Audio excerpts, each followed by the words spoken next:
if they have any caregiving experience, share it. 100% leaders from the top down need to be talking about their own experiences in order to lay that foundation of a comfort level for their workforce. They're going to get people who open up if they do that more. And if they don't have any caregiving experience, if this is a new thing for them, talk to your management levels. Maybe you'll learn things that they know that they just haven't felt the need to take up the chain. This is something they're trying to deal with or work with their employees one-on-one. Did you know that in 2020, there were 53 million caregivers in the United States? And by 2025, this number is expected to grow to 62.5 million. 73% of these caregivers also have a job. They are called working caregivers, and they are invisible because they don't talk about their caregiving challenges. Working Caregivers, the Invisible Employees, is a podcast that will show you how to support working caregivers. Join Selma Archer and Zach Demopoulos on the Working Caregivers, the Invisible Employees podcast as they show you how to support working caregivers. Hello, everybody. Welcome again to Working Caregivers, the Invisible Employee podcast. We thank you for tuning in and for listening and for subscribing. Hey, Selma. Hi, Zach. How are you? I'm doing great. I'm doing fantastic. By the time this show airs, we're going to be in November. So tell me what's happening with you in November. In November, we will be celebrating National Family Caregiver Month. So lots of exciting activities going on next month. What's the theme this year for that? That is Caregivers Around the Clock. Wow. Actually, So appropriate. it coincides with, I guess we were prophetic or something, because the first chapter of our book, we named A Working Caregiver is Always on the Clock. Yes. So Yes. it's an important footnote in this whole area of care that when you're a caregiver, you're always working. Yes. Always. I appreciate that. And so shout out to all the unpaid family caregivers that are either listening in or employees. They're on the journey. Just so much appreciate you. Please know that you're not alone. And we're trying to make you more visible in your workplace. And that's what we're talking about today. We've got an amazing guest today, Lee Hafner of Employee Benefit News. She's an incredible editor, writer, advocate. I read every single thing that she writes, and I'm going to encourage everybody out there to do the same and connect with her. Lee, how are you? Welcome. I am doing awesome. Thank you, Zach and Selma. I am very excited to be here. Oh, man, such a pleasure to have you. We're going to jump right into this conversation. But before we do that, we always like to ask our guests, tell us some fun fact or something interesting about where you reside. So I live right outside of Raleigh, North Carolina. And I will say that the most fun part is how much this area has to offer between the culture, the sports, the schools. It's called the City of Oaks. It's called the Smithsonian of the South. It's called the live music capital of the South. We are very blessed to live where we live. I absolutely love that area. As you know, I'm from North Carolina myself, so absolutely love that. Thank you for sharing that. And so for all of you out there, take a visit because Western Carolina could, with what's happened over the last couple of months, they could certainly use our support out there and help them out. So thank you, Lee. All right, let's jump in. You are an incredible writer for the employee, I want to say, but also for employers. I hope employers are reading what you're writing because there are so many ways to support employees in different ways, work life. And certainly if employers do this, they're going to do a much better job recruiting, retaining. But in particular today, we want to talk about what you've written on caregiving. You've done some great content on that, and we've included you in our book. So tell us a little bit about why caregiving, what got you into that, what's inspired you to talk about that. Before I started at EDN, on the personal side of things, I watched my mother go through figuring out and navigating the caregiving situation with my grandmother and the challenges that came from that, the obstacles that were always seemingly present with that and how frustrating it was. And me being in a distance it was frustrating in a different way, trying to figure out why things weren't easier and more streamlined. And then when I started at Employee Benefit News, I had the privilege of being able to do a research report about caregiving, and I learned so much. And I think that's what you're referring to within your book. But on top of that, I've also gotten to talk to these amazing leaders, the C suite, the HR leaders, these people who are creating platforms for caregivers to help them out. And that has been the best thing. The team at EBN is amazing. We've covered this topic a lot. All of us are passionate about it at different levels and for different reasons. So I've been very lucky to be able to learn more about it and also write about it, get the word out there about what people are doing that is so great. I mean, I would agree with you. I think leaders are fantastic, especially the ones that are really interested in this. And I got to say, some leaders, though, are a little hesitant because they just don't have any caregiving experience. Have you had anything like that? Have you had any conversations like that with some leaders? Yes, I think that it's not that they don't want to do things to help their workforce. They do. They're here for it. It's a matter, it seems, of figuring out the right angles and avenues to take when it comes to the perfect solution. And I think what a lot of employers sometimes get caught up in is, I've got to figure out the exact right thing. When in fact, there is no perfect for an entire Mm, workforce. And so coming in with the attitude that, I mean, to be honest, most of the leaders I talk to have is, we deeply care about our people. They are our most important asset, but we haven't quite figured out the correct point solutions or right ways to communicate, like you were just talking about. It's a challenge. And so I think that it's not for lack of wanting to do the right thing. It's a matter of figuring out what that right thing is. So, communicating with your workforce, listening, talking to them, gathering feedback, I think are just beyond important. And so, the other thing about this that I don't think maybe employers fully understand unless they've been through it, like the two of you have, you can speak to how the caregiving role impacts every aspect of life, right? It's not just your time, it's finances, it's your mhm. physical, mental, emotional health, it's Yeah. your professional life, it's your other aspects of personal life. It's full circle. So I think that employers also need to open themselves up to the idea that perhaps some of the benefits that they're looking at or that they already have are tremendously helpful for caregivers, and maybe caregivers don't know these benefits exist, and maybe employers aren't putting those dots together. But there's always more to be done, and I would just say, like so many other areas of employee support, employers are never going to look back and wish they'd done less. So start somewhere, talk to your people, and see what you can figure out to get the ball rolling, because anything and everything you can do that is empathetic and supportive is going to be appreciated. God, I love that. No one's going to look Yeah. back and think they should have done less. Wow. That's amazing. If you were sitting with the head of a large corporation Mhm. and they asked you, okay, we've read all your articles. We're much more educated now about the fact that there's so uh, many working caregivers in our organization, whether we know who they are or not. Mhm. What would you say to them would be a good place to start getting to know their caregivers and getting to know that population and understanding more about what they need and how they can go about that? It doesn't have to be a huge, production, but something simple they could do next week or tomorrow. Absolutely. I would say, first off, if they have any caregiving experience, share it.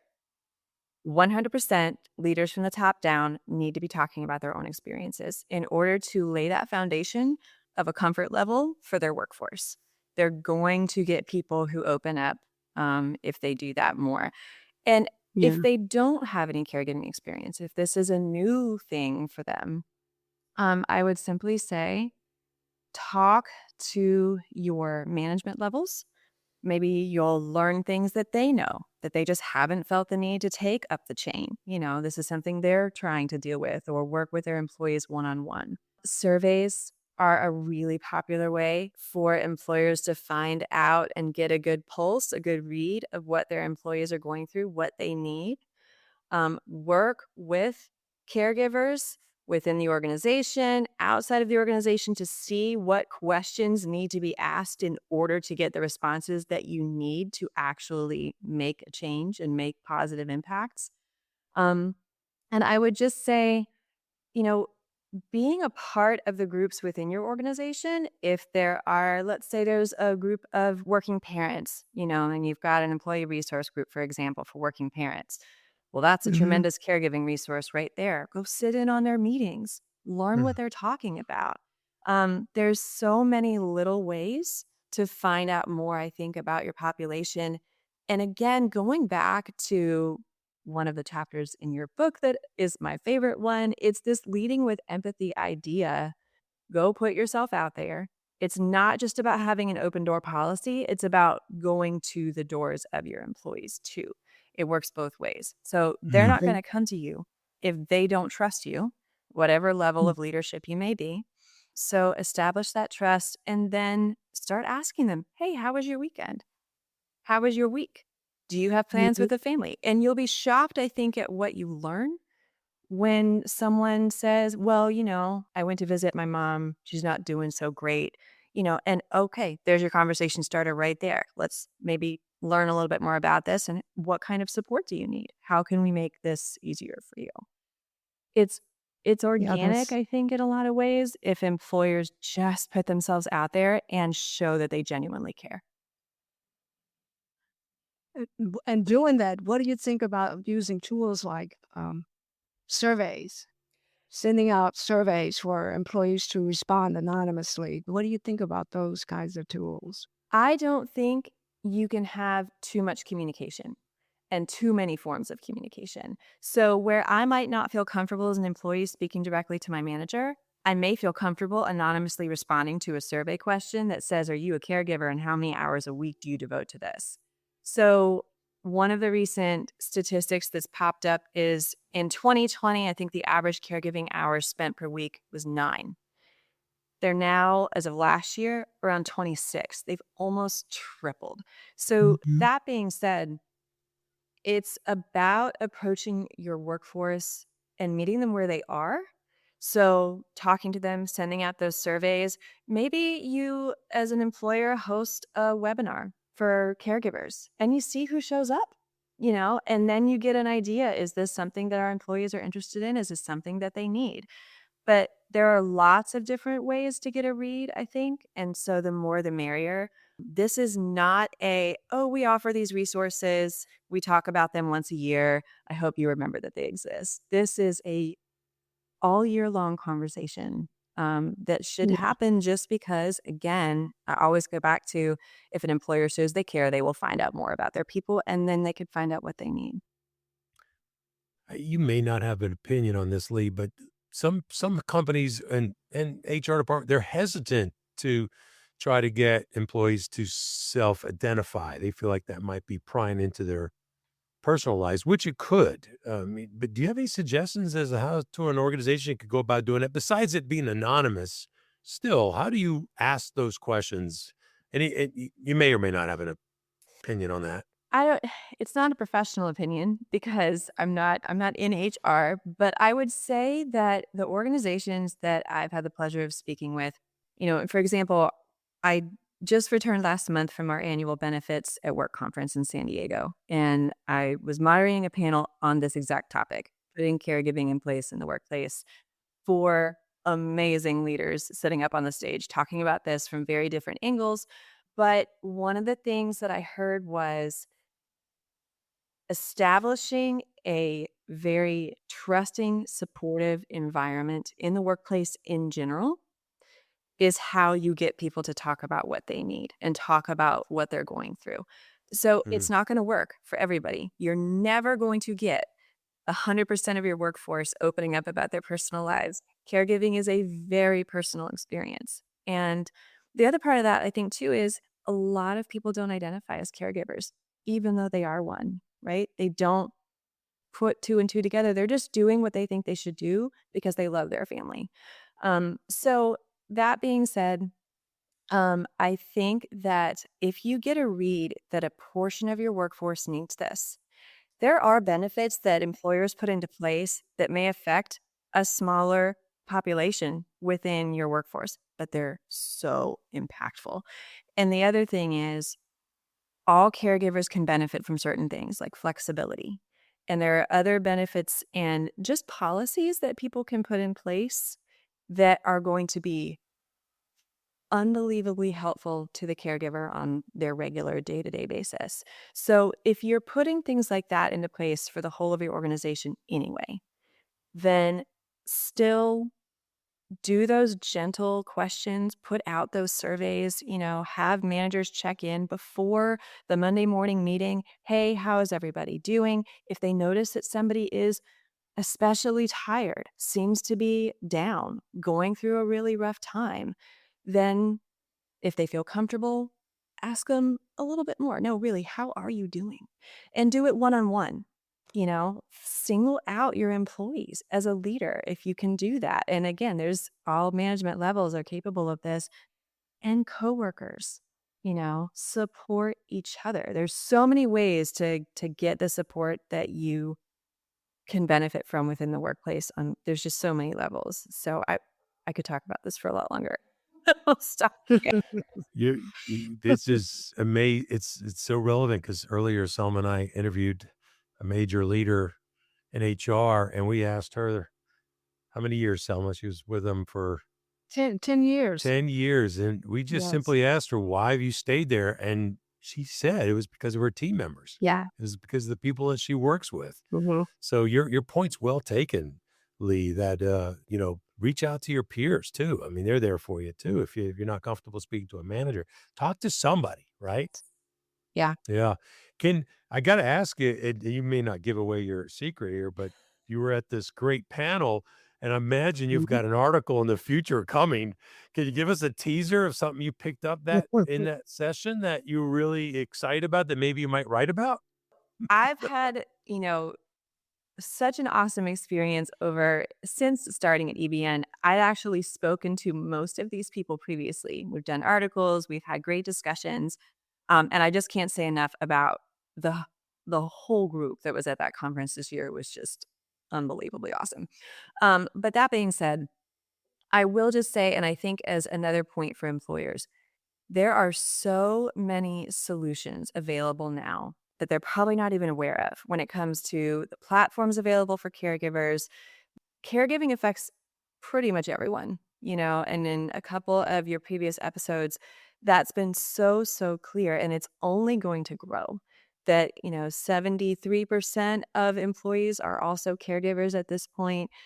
It's going to touch your organization. It's not a matter of if, it's a matter of when, and it's a matter of how much. So, looking for things like single point solutions so that your employees aren't trying to navigate caregiving and 7 different platforms that can help them with their caregiving journey. Finding those really wonderful consolidated benefits are really important. And I will just say that, some of the folks up on that stage are really good at creating things like that. And talk to brokers, talk to advisors, get help. This is not close your eyes and point to a solution and hope that it works. It really is important to bring in the right thing. There is an ROI impact here. There is a financial impact on businesses. And so, doing your homework, doing your research, figuring out what your people need first, then taking action with the right partners, it is a really important but so worth it thing. Yeah. I'm wondering, in the work that you do, Lee, have you ever run across any leaders that have been comfortable coming forward and sharing their own caregiver experience and their own caregiver stories? Mhm. Because we find that a great way to build trust with the employees if you share your own experience. I have. I have. And it is so incredibly refreshing. And still, it just happened a couple weeks ago, actually. And every single time, I'm still sort of blown away that these leaders are putting themselves out there because nobody wants to admit that they can't handle everything, right? We all are Right. like, I got this. But it's really important for us to say, I don't got this without support and help. And, it does take a village. And so these leaders are so amazing where they step up and say, this was a real challenge for me, or this was such a sad time for me, or this was Yeah. really hard, and be human. And one of the leaders that I spoke to put a LinkedIn post up about his experience because he felt it was so important to relay that to his workforce and explain where he was coming from. And I just thought, man, it doesn't make anybody see them as less capable, like a or less of a leader. To me, that is the most strong, wonderful thing that a leader can do. Because the hardest thing to do is ask for help or say that you need somebody else's assistance in some way. We I think that's we true. agree so Mhm. much, Lee. Our experience has been that the leaders that are willing to speak up, be vulnerable, Mhm. they actually gain more respect, and employees are more willing to follow them. We were so blessed with Jim McMahon, who runs 1-800-Flowers, and Harry and David's. We asked him if he could just write a couple of words like we asked you, and he wrote a whole 3 pages about it and talked about his Yeah, brother, who's a high, he's the president of the organization, and how he's dealing with Parkinson's. And it's just the vulnerability and just the feedback that we got for yeah, that story, and his own organization is really doing some amazing stuff that we hope to highlight down the road. We do a newsletter, and in our newsletter, we spotlight stories from real working caregivers so that other working caregivers or employers can raise their awareness or help them gain a little empathy, in reading about other people's stories. So yeah, thank you for absolutely. sharing that. Selma knows I throw a challenge every once in a while to our listeners. So you gave me an idea, Lee, and I'm going to throw it out there. Are you ready, Selma? I never run these by her, so Hey, I'm ready. she's probably afraid. I'm holding on to my chair. Yeah. So I'm going to challenge one of our listeners out there who pick up on this and also to share it with us, to write us and tell us about it. But I want to challenge a leader who's maybe been a little hesitant and has been listening in to some of Lee's suggestions. This coming Monday, I'd like to challenge you to reach out to one of your direct reports or all of them and force yourself to ask them about their weekend and just be quiet. Don't say a word after that. Don't even talk about work or assignments or deadlines. Just ask them how was their weekend. And I think that's a great point, Lee. I mean, if leaders did that a little bit more often, we would learn a lot more, and then employees could share more on their own voluntarily, Yeah, right? absolutely. So Yeah. the challenge Yeah. is out there, Selma. What do you think? I love it. I love it. We got time for a couple more questions. Selma, do you have one up your sleeve? I know you got probably a million. I could talk to Lee all day, especially with the wonderful articles that you write. I just wonder, do you have any idea in terms of the importance of gathering data? We recently, and we included in our book, information about the importance of data in this space and tracking it. And then you have the conflicting issues around secrecy and employees that are caregivers not comfortable coming forward. Mhm. It's like a kind of a catch 22. Do you have any recommendations for balancing that issue? Like, how do you get the information that you need to learn more about the employees so you can meet their needs? At the same time, how do you get the employees to come forward to tell you what they need? It's like a closed mouth doesn't get fed, right? Yes. So, what suggestions would you have for employers? That's such a good question and so simple, Selma, too. Yeah, right? Um, I think that there's multiple parts to this, and I would say first and foremost, I couldn't agree with you more, right? Data is so important, and it's what especially, top leaders are going to want to see when it comes to making their decisions. HR leaders need this stuff in place. But going back to some of the universal benefits and policies that are really helpful to caregivers. So again, that flexibility, right? If you've got workplace flexibility within your organization, and again, it's applying to all employees, not just a single population, that's going to be super helpful. If you have paid time off, if you have any sort of blanket leave policy, all of these things are going to come into play to be really, really helpful for people who are trying to navigate the situation. Mhm. If and again, it's just varying by industry. Not everybody can just call in sick, right? And there are no consequences. No problem. I'll just get to that work the next day. There are so many employees in the United States serving as caregivers who cannot do that. They're on shift work. They're the nurses and doctors in the hospitals who, if they call out, things get very, very hard. So putting things in place where whether it's for caregiving purposes, whether it's working parents, whether it's for someone, with their personal health, um, having things set up where, let's say it's a shift worker, and an employer suggested this in one of my interviews quite a while back, but have the ability for those shift workers to trade places without even talking to management and going through this hierarchy. It's just this trusted thing where Mm, I love my job. I want to be here, but I can't. So I'm going to switch mm, with this person. We've got this covered, all good. And then everybody can take care of everybody else. And it also builds this incredible camaraderie between the coworkers, the management, and it's just an overall good situation. So I would say, going back to the data part of things, it is tremendously important when you are putting things into place. Just assume you don't have probably the most accurate numbers, go higher, right? If you know that they are not all going to be super forthcoming about their situations, assume that there are some that will be wonderfully impacted by what you're going to put into place, and you may never know, and that's okay. So I think that this goes back to also talking to brokers and advisors and working with people who have a lot of experience in this. You may not partner with them forever, but just getting their feedback on, all right, well, let's look at your numbers and where they are. Let's assume that they're a little bit higher. Here's what I would recommend based on that, you putting into place. Here's why this makes sense.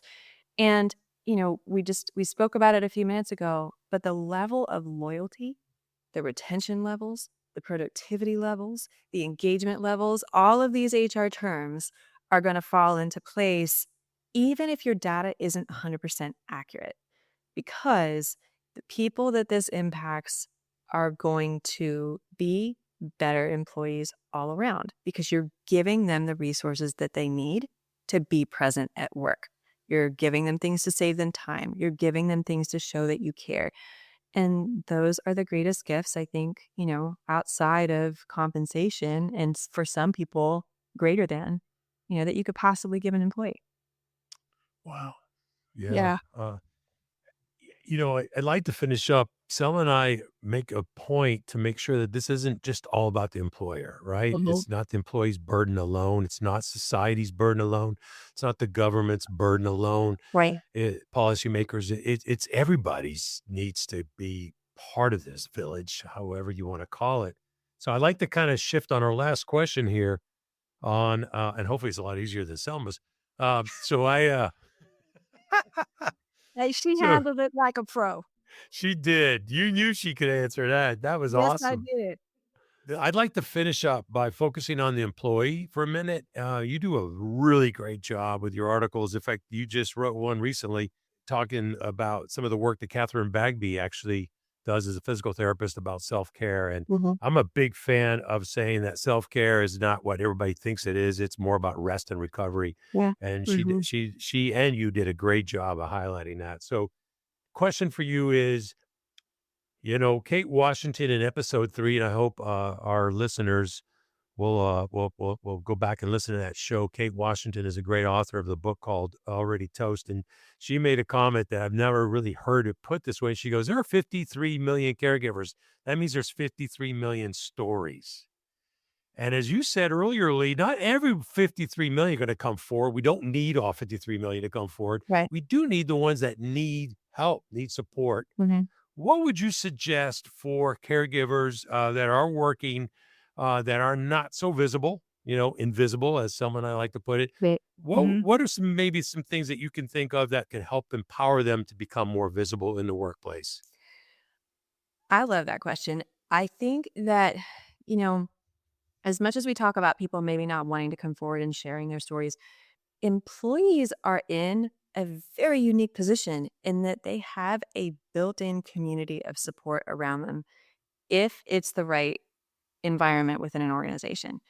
If an organization has built a very supportive culture, if that's just part of who they are as a company, then employees can start an employee resource group if one does not exist for caregivers. And again, these are going to be probably the ones that are a little bit more willing to be vocal. But then hopefully those that may not feel as comfortable see this as a safe space for them. And maybe Mm, they join and they don't say anything, but they mm, listen in, right? And how much can that help? A lot. Because ideas are being shared and support's being given, and they know I'm not alone. I'm not only alone, I'm not alone within my organization. How much of a relief is this? Because I think caregiving for so many, and you guys have talked about this, it can feel very isolating. I think, the support groups within the workplace are wonderful. Something as simple but very impactful is starting a channel on your employer's communication platform, Slack, for mm, example. Mm. So mm. there are channels for everything these days, and there should be caregiving channels because I think that the smallest bits of support and information that can be gathered on a daily basis, like, hey, does anybody have a good suggestion for in home care in the Dallas area? Right. Awesome. And so you're going to get maybe 5 to 10 people giving you feedback on this, or they say, no, but I work with this caregiving platform and they might be able to help. You're going to come back with something really useful. And again, you're going to know that you're supported, that people have compassion for your situation. Maybe they're going through the exact same thing. Maybe they're ahead of you. Maybe they're behind you. There's all these different ways to feel more empowered, which I think is vital for people in this position because you often feel so powerless as things are taking place and you're just trying to navigate the situation. And you're tired and you're working and you're balancing everything else in life. So I would say those things. And then again, what we talked about before, invite leaders to be a part of these things because that is the way that you're going to have the voice Mhm. magnified and get Yeah. leadership to understand, oh, there's a real need here. I sat in on a meeting or I glanced at their Slack channel and 8 different people said something about, not having enough time during the week to attend doctor's appointments. Well, what can we do about this? So Wow. there's just a lot of ways to really highlight this situation and how important it is. People should know that it's okay to put their families first. And I think like you said, that's not just the employer responsibility. They also have to step up and be part of these things and talk about it and make their workplaces better for it. Oh, I got hairs Yeah. up on my arm here. This is awesome. Interestingly, Lee, the majority of solutions that you shared with us today are very simple and cost effective. Mm, There's nothing that really, would blow an employee out of the water, an employer out of the water in terms of budget wise. It's Mhm. just very simple, straightforward solutions. So hopefully we have the right people listening in and can get started in that direction. Yeah. yeah. You said it beautifully, invitingly, invite leaders to have the conversations like we're trying to do. And speaking of inviting, we are definitely inviting you back. Um, Yes. I can't because we Yes. could we could talk to you forever, but we really so appreciate you, Lee, and your time. And those articles, keep them coming. Keep them coming. They're Yeah, it coming. Yeah. doesn't look like she's gonna give us a teaser on that future article, but that's okay. We'll just have to wait. And I'm gonna encourage all the listeners to please subscribe to Employee Benefits News. It is a wealth of information that I find is actually And unbiased. I think the research you guys do is really neutral and very helpful. And so if you have not checked that out, it's free, by the way. So Mhm. why wouldn't you subscribe? And it's a newsletter that you can get an article. So Selma, any last thoughts, comments? No, just this has been a fantastic conversation. Thank you again, Lee. Really enjoyed it. Definitely, as Zach said, we'll have to do it again. Well, thank you both so much. It has been an honor to be part of this. The work you guys do is incredible. I love catching up on all the things that you guys post and are working on. So again, can't thank you enough. Well, we thank you too. And we'd like to ask all our listeners that if you like this episode, please subscribe, please write a review, but more importantly, share it with somebody that could really benefit from it. That would make our day. So thank you all for listening in, and we'll see you and talk with you on our next show. Thank you. Thank you for tuning in. Be sure to catch new episodes of Working Caregivers, the Invisible Employees podcast, every other Tuesday. Please also visit our website, invisibleemployeeadvocates.com, to subscribe to our newsletter, purchase our book, and learn more about how we can help you strengthen your workplace to become more supportive of working caregivers.